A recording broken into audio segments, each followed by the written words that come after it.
नमस्कार, मैं आलोक द्विवेदी, राजनीति रणनीतिकार और प्रचार सलाहकार। दोस्तों, आज हम बात करने वाले हैं कर्नाटक विधानसभा चुनाव के बारे में। आज चुनाव आयोग ने कर्नाटक विधानसभा चुनाव के कार्यक्रमों की घोषणा कर दी है। कर्नाटक में 224 विधानसभा सीटों पर चुनाव होना है। आज मैं आपको कर्नाटक की ऐसी 51 सीट के बारे में जानकारी देने वाला हूँ।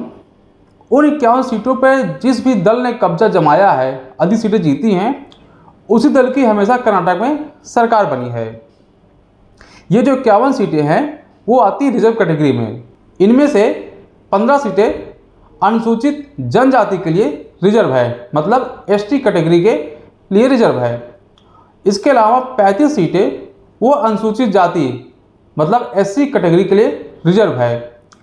इन 51 सीटों में जिस भी दल ने अधिक सीटें विधानसभा चुनाव में जीती हैं, उस दल ने सरकार बनाई है। मैं पिछले 3 चुनाव का आपको आंकड़ा देने वाला हूं।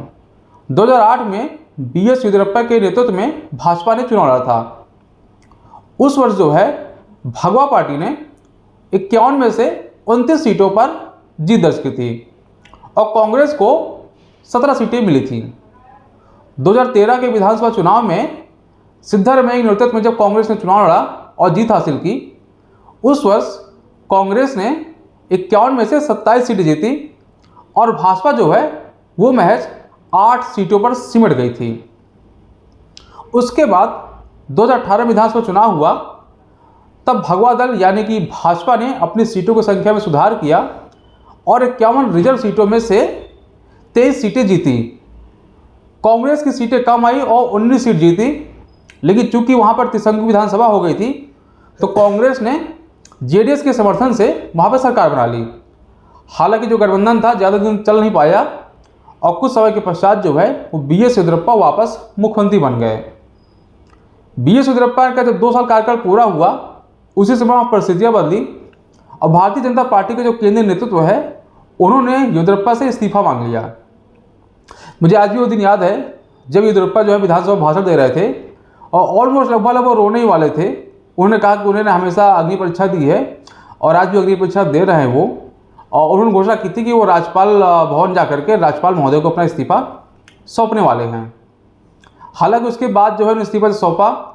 उसके बाद यदि भारतीय जनता पार्टी ने उनके बेटे विजयेंद्र को यदि सीएम बना दिया होता, तो मुझे लगता है कि येदियुरप्पा के लिए वो ज़्यादा आदर्श स्थिति होती।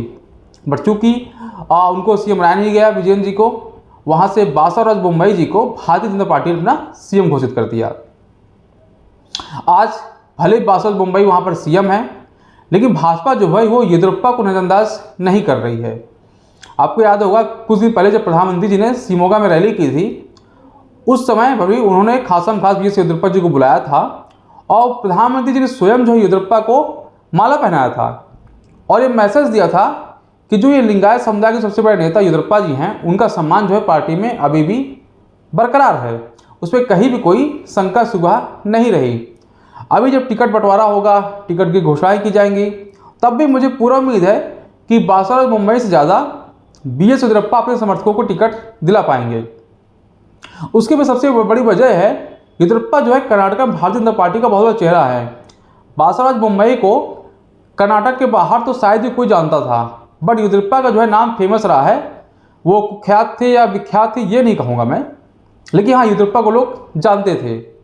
आज चुनाव घोषणा हो गई है, 13 मई को रिजल्ट आएगा, लेकिन इस समय भाजपा के लिए बहुत ज़्यादा आदर्श स्थिति जो है वो कर्नाटक मुझे नहीं दिख रही है। भाजपा कुछ मुद्दों पे लगातार जो जूझ रही है।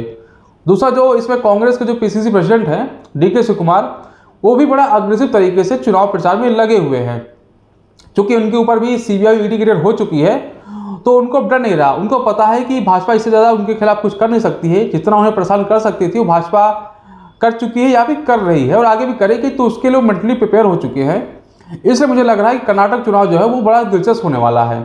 10 मई को चुनाव हो जाएगा और 13 रिजल्ट जाएगा। उस पर देखेंगे कि जो मैंने 51 सीटों का आंकड़ा दिया है, इसी के आधार पर वहाँ पर सरकार बन रही या नहीं बन रही है। आज के लिए बस इतना ही। और एक बात मैं और कहना चाहूँगा कि आप लोग इस मेरे चैनल को लाइक, कमेंट और सब्सक्राइब अवश्य करें। धन्यवाद।